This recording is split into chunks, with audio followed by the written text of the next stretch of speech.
Dark comedy വിഭാഗത്തിൽ വരുന്ന മരണമാസ് എന്ന സിനിമയെ പറ്റി സംസാരിക്കാൻ സിനിമയിലെ പ്രധാനപ്പെട്ട താരങ്ങളായിട്ടുള്ള സുരേഷ് കൃഷ്ണ, സിജു സണ്ണി, രാജേഷ്, സുരേഷ് കൃഷ്ണ, സിജു സണ്ണി, രാജേഷ്, ഞാൻ മാത്രം കറക്റ്റായി. അങ്ങനെ തന്നെ പോട്ടെ. അനീഷ്മ അത് കറക്റ്റ്. സിജു എന്തൊക്കെയുണ്ട്? സുരേഷ് ഏട്ടാ ഒരു പടം എഴുതിയേക്കാം എന്ന് തോന്നിയത് എന്താ? ബ്രേക്ക് കിട്ടുന്ന ഇടവേളകളിൽ അങ്ങനെ കുറിച്ച് വയ്ക്കുകയായിരുന്നു.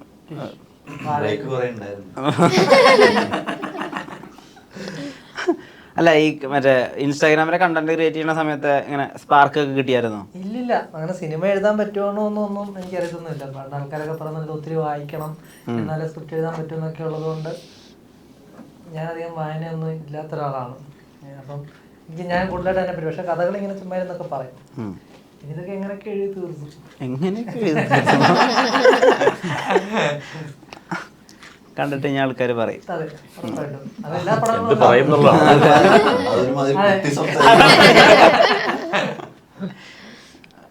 ഒരു എഴുത്തുകാരൻ എന്നുള്ള രീതിയിൽ എങ്ങനെയാ വിലയിരുത്തുന്ന സിജു? മോശം, അത് ഞാൻ തന്നെ പറയാം. ഇത്ര ഈ ആക്ട് സ്ട്രക്ചർ, അതുപോലെ ക്യാരക്ടർ അനാലിസിസ്, ഡീകോഡിങ്, എൻകോഡിങ്, അതിനെ പറ്റിയൊക്കെ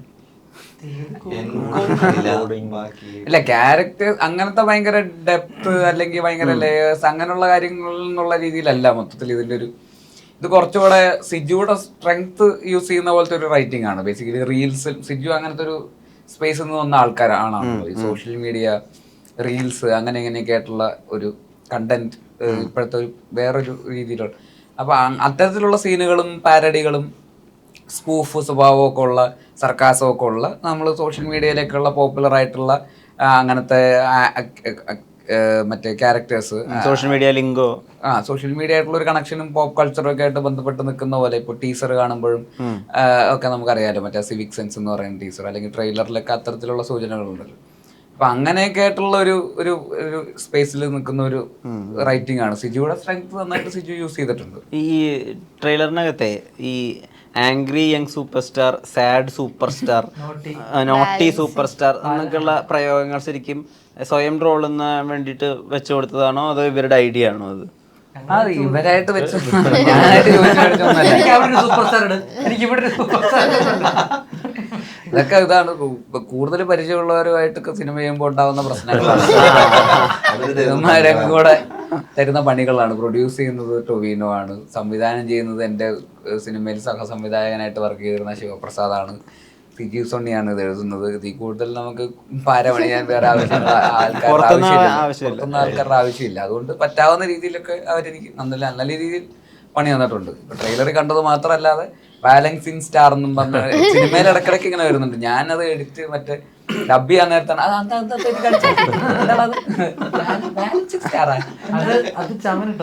എഡിറ്റർ അവന്റെ ഭാഗത്ത് വേറെ.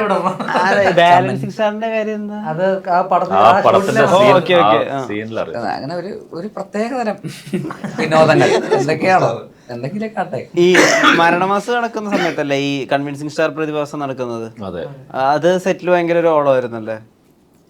അതെല്ലാരും ആഘോഷിച്ചു, കൊണ്ടാടി. നമ്മൾ കൃത്യമായിട്ട് ആ ഒരു ട്രെൻഡ് വൈറലായിട്ട് നിൽക്കുന്ന സമയത്താണ് നമുക്ക് ഷൂട്ടിങ്. അപ്പൊ ആ സമയത്ത് പിന്നെ നമ്മളെല്ലാവരും അതിന്റെ പിന്നെ ഇവര് പറയുമ്പോഴാണ് ഞാനത് അറിയുന്നതും ഇൻസ്റ്റാഗ്രാം നോക്കാൻ തുടങ്ങിയതൊക്കെ അതിന് ശേഷമാണ്. ഇത്രയും കാലം ഇല്ലാത്ത ഒരു ആരാധന ഇത്രയും റീച്ച് ആയിട്ടുള്ള കാര്യം അറിയുന്നത് അവിടെ വെച്ചിട്ടാണ്. പക്ഷെ സുരേഷ് ഏട്ടൻ തന്നെ പിന്നെ ആലോചിച്ചുണ്ടാക്കാൻ തുടങ്ങി. ശരിയാണല്ലോ, മറ്റേ പടത്തിലും ഇങ്ങനെയാണല്ലോ, ഈ പടത്തിലും ഇങ്ങനെയാണല്ലോ. പിന്നെ നമുക്ക് പഴയ സുരേഷ് ഏട്ടൻ ആദ്യമായിട്ട് അഭിനയിച്ച ഒരു തമിഴ് സിനിമയിലെ സീനൊക്കെ കാണിച്ചത് ഒരു മന്ത്രവാദിയായിട്ട്. അപ്പൊ അതിലും ഉണ്ട് ഇതുപോലത്തെ കൺവിൻസിംഗ് ഒക്കെ. ആരെയോ ഏതൊരു കൊച്ചിനെ കൺവിൻസ് ചെയ്തിട്ട് ഗുരുവിനെ കൺവിൻസ് ചെയ്തിട്ട് തട്ടിക്കളയും. അപ്പൊ അന്നേ തുടങ്ങിയതാണുള്ള മൂഡിലായി പോയി. അപ്പോഴാ സുരേഷ് ഏട്ടനും അത് മനസ്സിലാക്കുന്നത്. ശരിക്കും ഞാൻ ആക്ച്വലി ഇങ്ങനെ ആയിരുന്നല്ലേ ഇതിൽ നമ്മളും. അപ്പൊ ശരിയാണല്ലോ എന്നൊക്കെ എന്റെ മക്കളും അറിയുന്നത് അപ്പൊ തന്നെയാണ്. അവര് സിനിമ ഒന്നും കണ്ടിട്ടില്ലല്ലോ. അത്രയും പഴയ സിനിമകളിലൊക്കെ തന്നെ അന്നും ഇതുപോലത്തെ ക്യാരക്ടേഴ്സ് നമ്മൾ അടുപ്പിച്ച് ചെയ്തിട്ടുള്ള കാര്യം ഞാൻ അപ്പോഴാണ് അറിയുന്നത്. മക്കളും തിരിച്ചറിയുന്നപ്പോ ജീവിതത്തിലും പല സമയത്ത് അവര് പറ്റിക്കപ്പെട്ടതൊക്കെ ഇതായിരുന്നു. അച്ഛൻ കൺവിൻസ് ചെയ്തതാണെന്ന് അവരും തിരിച്ചറിയുന്ന ഒരു പോയിന്റ് ആയിരുന്നു. ഇപ്പൊ ഒരു വിലയില്ല. എന്ത് പറഞ്ഞാലും കേട്ടിട്ടുണ്ട് പാടുകളൊക്കെ. ഇപ്പൊ ഒരാൾ പറഞ്ഞങ്ങനെ മനസ്സിലാക്കുമ്പോ അവരിങ്ങനെ നീ പോടുന്നു പറയുന്നുണ്ടോ? മനഃപൂർവ്വം അങ്ങനെ ഒരാള് പറഞ്ഞു പറ്റിക്കാനോ അതൊന്നും ചെയ്യാറില്ല. പിന്നെ അറിഞ്ഞുകൊണ്ട് ചെയ്യാറുണ്ട് വേണമെന്ന് വെച്ചിട്ട് നമ്മൾ ചെയ്ത് കളയാം എന്നുള്ളല്ലാതെ. പക്ഷെ സുരേഷ് ചേട്ടൻ അറിയുന്നവർ സുരേഷ് ചേട്ടൻ ഒരു മോട്ടിവേഷൻ സ്റ്റാർ ആയിട്ടാണ് മനസ്സിലാക്കിയിട്ടുള്ളത്. ഒരുപാട് പേര് ഒരു വിഷമഘട്ടത്തിൽ നിൽക്കുമ്പോൾ അയാൾക്ക് ഒരു പുഷ് കൊടുക്കാനോ ഒരു കോൺഫിഡൻസ് കൊടുക്കാനോ ഒക്കെ ഒരു ജെനുവിനായ ശ്രമം ഉണ്ടായിട്ടുണ്ട് എന്നുള്ളതാണ്. അപ്പൊ ഇപ്പൊ ഇവർ പറയുന്നവർ പറയട്ടെ, പക്ഷെ നീ ശരിക്കും ഞങ്ങൾക്ക് തന്ന മോട്ടിവേഷൻ ഞങ്ങളെ മുന്നോട്ട് കൊണ്ടുപോയിട്ടുണ്ട്, അങ്ങനെ പറഞ്ഞവരുണ്ടോ? ഇഷ്ടം പോലെ അല്ലേ, ഇഷ്ടംപോലെ ആൾക്കാരുടെ ജയിലില്ല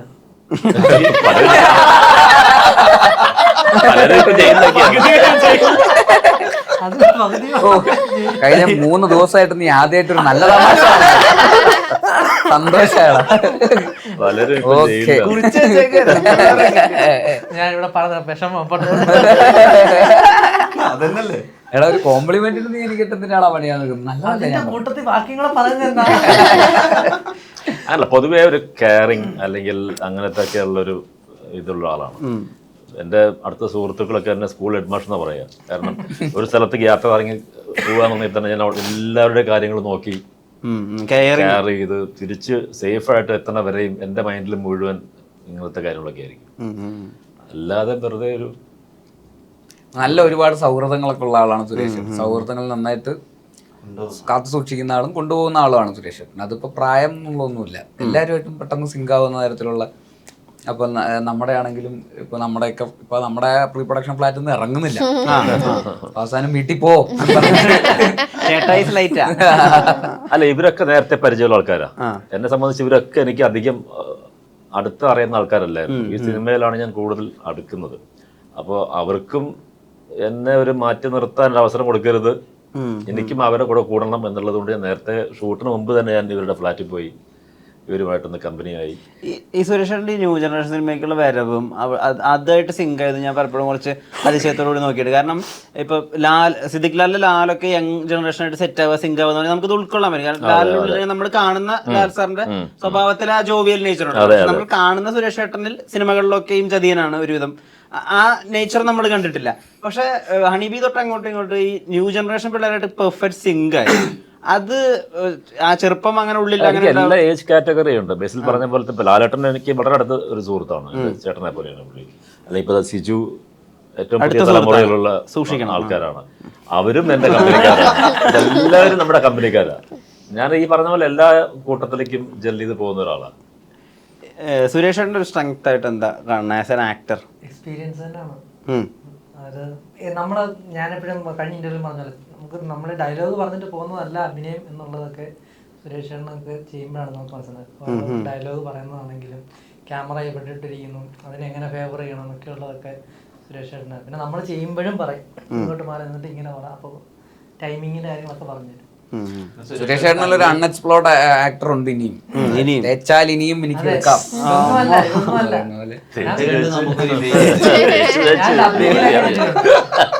സുരേഷ് ചേട്ടൻ ഇത്ര കാലം തേപ്പായിരുന്നു, എല്ലാവരെയും തേച്ചോണ്ടിരിക്കുകയായിരുന്നു സിനിമയില്.